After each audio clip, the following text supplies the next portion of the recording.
Lisa from Mobile Tech Review, and I know you're going to pick on the way I'm holding this laptop. No, it's not a pizza pie. Yes, I do need to hold it on my shoulder. It's Lenovo's highest-end gaming laptop yet, the Lenovo Legion Y920 17.3-inch desktop replacement class gaming laptop that weighs 10.12 pounds, which is 4.4 kilograms. And we're going to look at it now before I fall down. So we've already reviewed the Lenovo Legion Y520, the least expensive in the Legion line of laptops. This is the 720 on top here. We are still going to review that one. And on the bottom is the big boy or big gal, whatever you want to call it. And that's the Y920. 17.3-inch, so of course it's going to be bigger than the 15.6-inch. And we would hope for a couple of things like lots of storage bays. Check, it has that.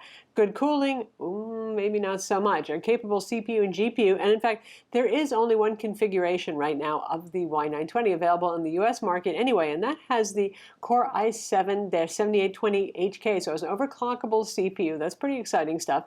And NVIDIA GTX 1070 card. There is no 1080 option, at least right now. 1920 by 1080 IPS display. It's non-touch, like most gaming laptops. It's not the traditional matte display, and not even the kind of traditional matte display used in the Y720 and the Y520. We'll show you what we mean by that. Mechanical keyboard, though, it's pretty nice. It's more subtle than a desktop mechanical keyboard. I'm actually not a big fan of those because of the deep stroke and the amount of noise. This is kind of moderate on the noise. The stroke isn't as deep. It's still deeper than your normal laptop keyboard. When you're typing on it, you might have to get used to it, but I like it overall. And it's got backlighting. We'll show you the backlighting features. Decent trackpad on it, so not too bad. Price is kind of high, though, $26.99. Now, usually in that price range, we're looking at GTX 1080 for the graphics here, so that's a little bit of a hurt right there. There has to be some other special sauce. The overclockable CPU is nice now, but prices have come down. I feel sort of like this has been priced where it would make sense 6 months ago, when some of this hardware was a lot fresher and newer and we were paying a premium for it. Well, in terms of components, we're looking at good stuff here. We have a 512 gig PCIe NVMe SSD. It's a Samsung one. That's certainly nice and roomy and enough to put a couple of games right there on your boot drive. It has the usual 1 terabyte spinning hard drive. It's 5,400 RPM rather than 7,200 RPM. For the price, I feel like that's a little cheeseball. It would have been better, but many of you enthusiasts are probably going to get a 2.5-inch SSD to put in there anyway, because it's just so much faster. 16 gigs of DDR4 2400 megahertz RAM is standard. It has 4 slots, so you can go up to 64 gigs. That's good stuff as well, and it's pretty standard for a high-end gaming laptop. Plenty of ports, including Thunderbolt 3, one of those, / USB-C Gen 2, and that Thunderbolt 3 port is 4 lanes, so there you go. eGPUs of the future, external GPUs, you can do that. HDMI 2.0, an SD card slot, mini display port, Ethernet, gigabit, and it's killer. You got AC 1535 Wi-Fi killer, and as well you got their Ethernet on board. Not bad stuff there. The display on the laptop is a little bit odd. Not the fact that it's 1920 by 1080, it's 75 Hz G-Sync. That means no NVIDIA Optimus switchable graphics, so you get one or the other there. But the fact that they put a glass overlay over the top, it reminds me of mid-range ThinkPads from about 5 years ago, where we always complained about it when Lenovo did that, because it makes things more glary and murkier. And I'm not sure why it's here when they're not doing it with the other lower-end Legions. It hurts the contrast values, as you can see on screen there, and it's going to raise the black levels too, because it's creating reflection. So it diminishes the enjoyment of what otherwise would probably be a pretty decent display. The rest of the metrics are pretty good. The brightness is astoundingly high at 407 nits for something that's a gaming laptop, because usually those are used indoors in your man cave or your woman cave. You don't need a lot of brightness. Usually they're around 300 nits, so yeah. The keyboard, boy, is it nice feeling. That mechanical keyboard is very pleasant. And like I said, it's not too loud for a mechanical keyboard, so you're not going to derange people when you type. Key travel is deep at about 1.8 millimeters, but it's not so deep that it's awkward if you're not used to a mechanical keyboard. Still, if you're used to traditional laptop keyboards that are short traveled these days and don't have very high actuation force, you'll notice that you really have to press to the very bottom to actually have the key register. But I think that's something most of us could adjust to. It's good stuff. And Lenovo has their programmable software, so you can have it do the breathe, do the wave, all those things that Razor Blade made real popular there. And you can do zone backlighting and you can do individual key backlighting. You can see the software here. It's pretty easy to use. You can set the trackpad outline color, and there's a light bar above the keyboard. You can change that too, or you can turn it all off. You know, you can't just, well, you can set things to black, basically. That's how you turn them off. So you could, in theory, get rid of that light bar above the keyboard if you wanted to. Much as I love that typing experience, one thing I don't like so much is that they've embedded the multimedia controls over here instead of all along the top row. And maybe they think because you're going to be using your F keys over here for something else, but by default num lock is off, as it is on many laptops. So every time I overshot the backspace key, I was muting the laptop, for example. It's just kind of, well, it's different. The Synaptics trackpad is okay. I find the surface is a little too glossy, so yeah, a little bit less precise feeling is away. The software was fine on it, although I couldn't get it to register the usual 2-finger tap to click, and it was turned on in software. I don't know why that is. The chassis, by the way, is nice and stiff and solid, the usual mixing of plastic and some metal components here. But one thing that's different is this wrist rest area. Notice it looks almost, I don't know, like a fabric, gabardini look. It feels rubbery, and I guess it's supposed to be more comfortable so you don't slip when you're gaming madly, assuming that you're actually using the keyboard like such.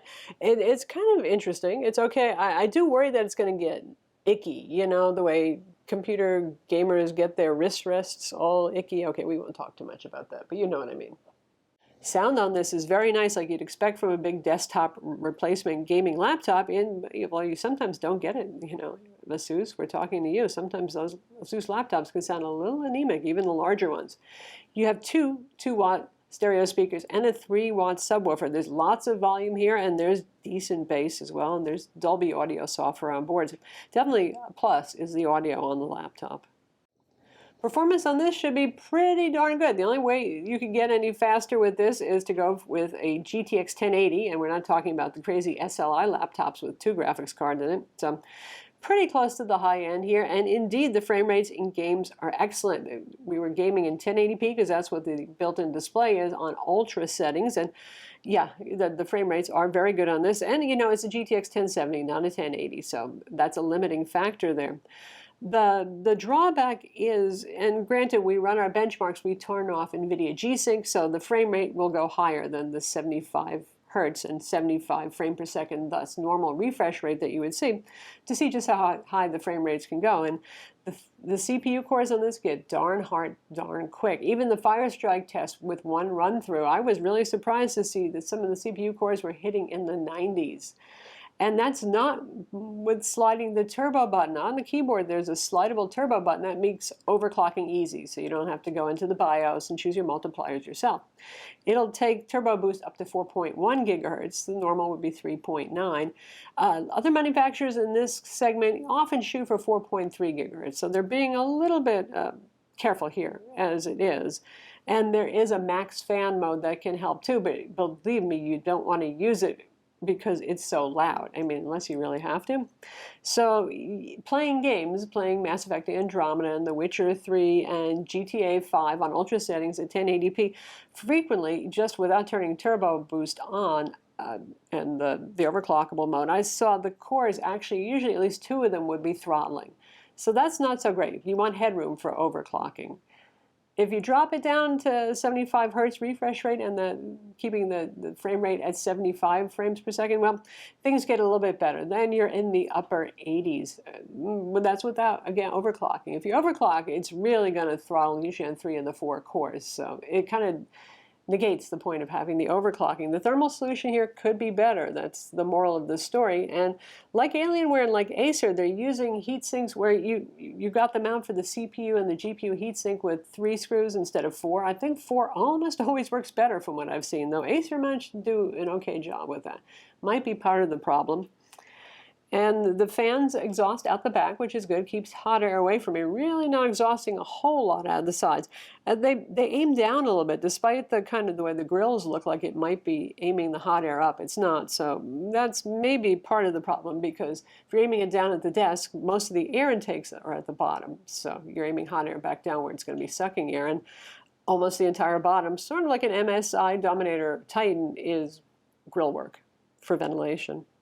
That said, with all those caveats, now if you were a less technical gamer and you just took it out of the box and you played, you probably wouldn't even notice because there's so much power in here that you're still going to play The Witcher at, as you can see, 90 frames per second plus on Ultra, and I didn't really see any stuttering or anything like that. So even when it has to throttle down, there's still enough power here to keep games going. I just worry a little bit about the longevity of the system when we're talking the upper 90s for CPU cores. GPU temperature is fine on this.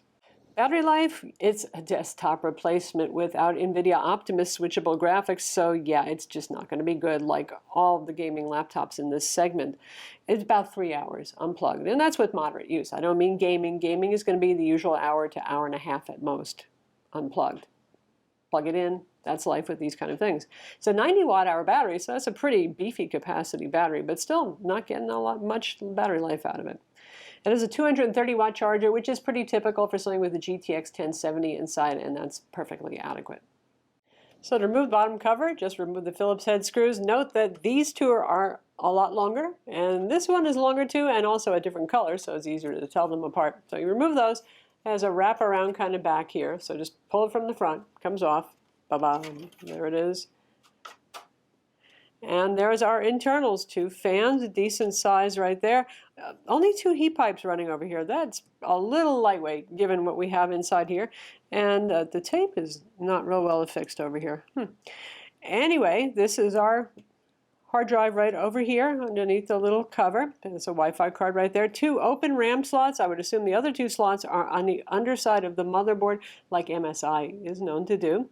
And we have our 2 M2 PCIe SSD slots. One of them is populated with our 512 gig Samsung SSD. And the battery is right over here. So that's the Lenovo Legion Y920, and it's good to see Lenovo really taking gaming more seriously, like Acer has done recently. They've really expanded a gaming laptop line. MSI, Asus, and Alienware, they need some competition. Of course, the Sagers and the Clevos out there as well. And I like their mid-range and their lower-end gaming laptops quite well. They have a ways to go with this. I'm not real fond of that. I don't know what the piece of glass is they put over the display that kind of introduces glare in an arena where matte displays are pretty much standard to avoid glare. It adds a little bit of milkiness, contrast reduction. The thermals on this, despite the fact that it is one big honking laptop, are not so good in terms of the CPU temperatures on this. Even more important when it's an overclockable CPU where you want to have some thermal headroom. Now granted, our testing, we turn off G-Sync. So if you drop the frame rate on this, it becomes less hot, but still hotter than we would expect for something where you buy this big for that kind of peace of mind for thermals. Beyond that, I like the mechanical keyboard a lot. A killer Wi-Fi, I personally do find to be fast and very reliable, good throughput on that. So there are some things to like, and I can't wait to see round 2. I'm Lisa from Mobile Tech Review. Be sure to subscribe to our YouTube channel for more cool tech videos, and thumbs up if you like this vid.